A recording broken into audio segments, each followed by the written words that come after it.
What's going on, guys? You know, bluffing is one of those things that you might really not want to do. You might feel squeamish about it. It's not a nice feeling to gamble lots of money with a terrible hand in the hope that your opponent folds and you can just win the pot as it is, knowing that you can lose your full stack when it goes wrong. But guess what? You've got to do it sometimes.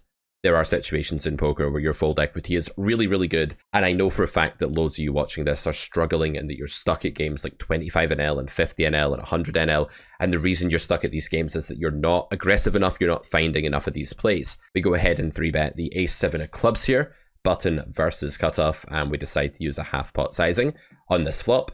You can use third pot, half pot, 60% here. Wouldn't go much bigger than that. It's not really important. Because this is such a fantastic board for your range, even a hand as lousy as the ace-7 of clubs can go for a c-bet here. Let's take a quick look at what the solver thinks of the flop.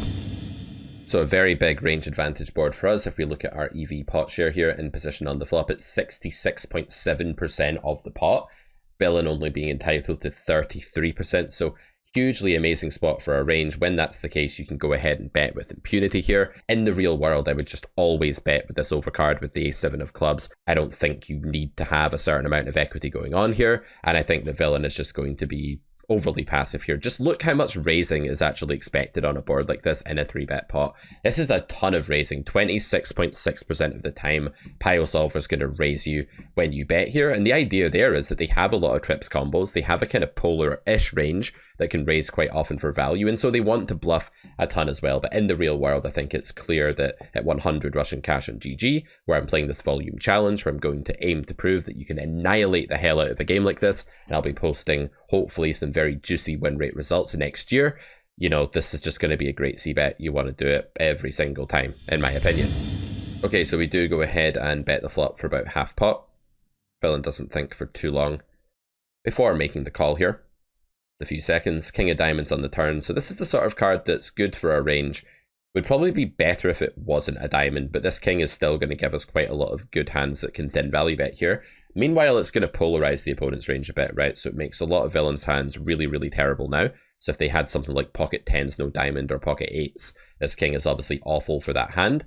Meanwhile, if they had ace queen of diamonds, ace 10 of diamonds, it's amazing. So villain is kind of shedding mediocrity here and kind of moving towards having a really good hand or a really bad hand a little bit. Not to say they're fully polarized here, but they're polarizing on this card. And because of that, we're going to size down a little bit. Theoretically, we want to keep our bets smaller against polarized ranges. And we talk about that a lot in grade 2 of the Carrot Poker Skills. So in this situation, I'm instinctively just drawn to a really small bet. Because I understand that this is a decent spot for my range still, and I do have an overcard here to many of the hands Villain's calling with. Look how quickly Villain calls there, by the way. More about that in a minute when we come to the river. But yeah, very fast call. And I think in this situation, this is just going to be really a spot where you want to free yourself from the shackles of, I would bluff if I had, you know, this sort of if only thought process that people use to pull a comfort blanket over their heads and keep themselves warm and safe and cozy. And you just don't get to do that in poker, guys. There are situations where just a random terrible hand like this with one overcard, just a little pinch of equity, is enough to go ahead and bluff because the spot is on the whole so good for your range. Let's take a look at this part of the hand in the solver. When Villain checks the turn here, we have an EV of 60% of the pot. That's really good. Equity of about half the pot. EV of 60%. So we're definitely taking the best of it in this spot. We're going to have way more boats and stuff like that. We're in position.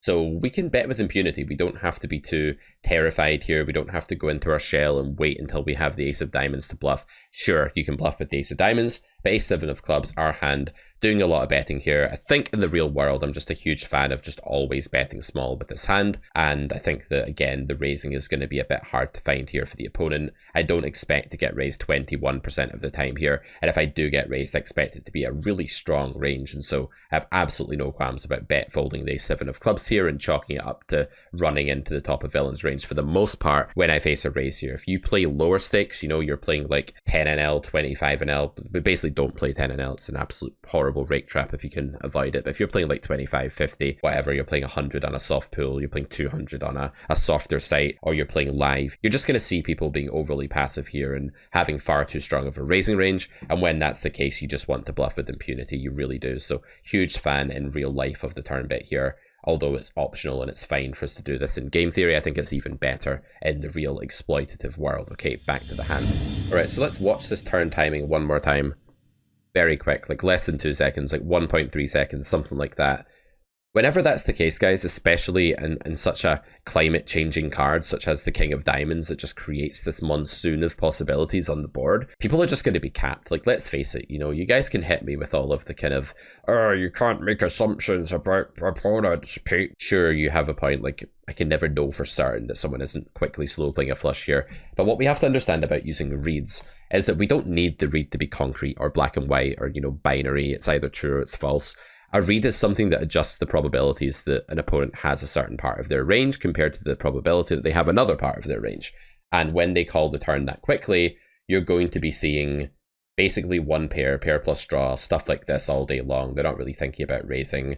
9 out of 10 people are going to cap their range when they have that turn timing, I would say. And there's, you know, some people who won't possibly. There's the cat. Cat has to come and, you know, get in the way whenever we start recording. He has to get involved. This is standard ninja protocol. The irony is he's a bit overweight and very immobile, so ninja's a little bit of a stretch, but you know, ironic pet names are good. I'm a fan. So on this river, I don't really think we have much of a decision. I think we have a very clear blast off situation where the fold equity that we need for this bet size, you can see villain just folded instantly there. We barely even got a sweat or got to enjoy it. But yeah, it's going to be what? It's just over pot that we bet.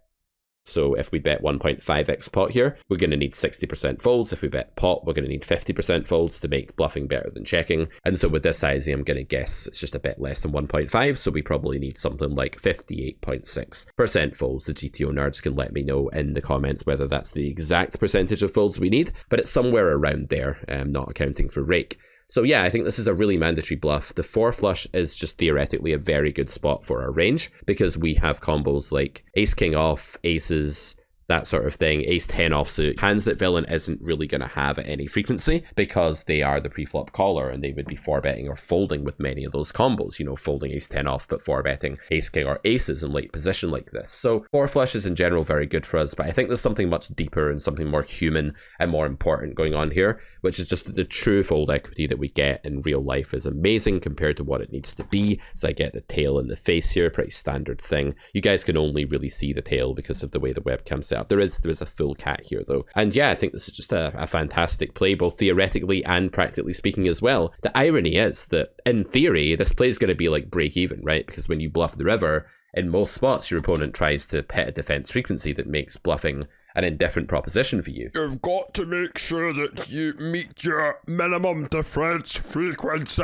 But in real life, that's like so absurd. There's no way that we're getting only 58% fold equity here. We're probably getting something like 77% fold equity here if you made me guess, and that might even go up to like 80 or 85 given the turn timing. So hugely profitable spot. Back over to the solver for a second, we can see that there's tons of bluffing on this river. The EV for in position here is a whopping 60%. That's a lot of EV, so 4 flush just being way better for in position than out of position. If you look at villain's alleged reaction to this bet here, they're meant to have a lot of slow plays, so they get here with like quad jacks and ace queen of diamonds, and the frequency that this is happening in the real world here is just infinitesimally small.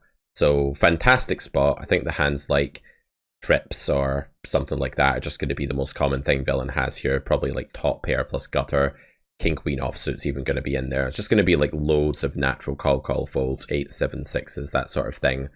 With or without a diamond, these hands may well fold even though they make a flush in the river, because who wants to call off an entire stack or an overbet on this terrifying underbluff board against this pool? So one other good thing is that humans don't bluff enough here.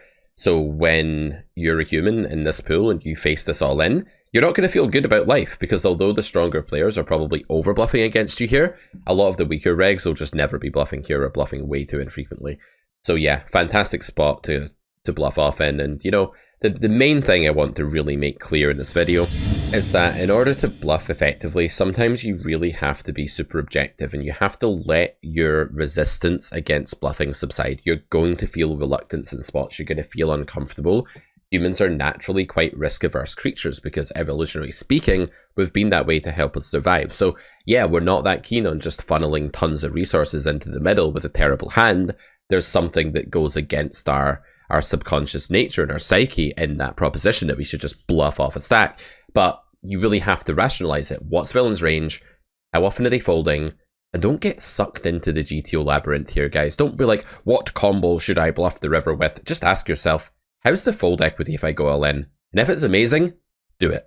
Poker's that simple. Don't overcomplicate it. Alright, so we have some other news.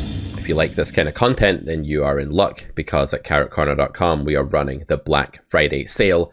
You're going to get 25% off all of our courses site-wide from Thursday, the 24th of November. I had to quickly glance at the date there to make sure it was right. It's going to be running all the way through to the following Tuesday. So head over to carrotcorner.com to check out that sale and let me know what you think. Smash that like button, do subscribe. It really helps us grow. I'd love to get to 15k subscribers soon. You can be a part of that. Do help us by clicking the subscribe button. And I'll talk to you guys in the comments. Let me know what you think of the hand, the concept, the video, and I'll see you soon. Bye for now, guys.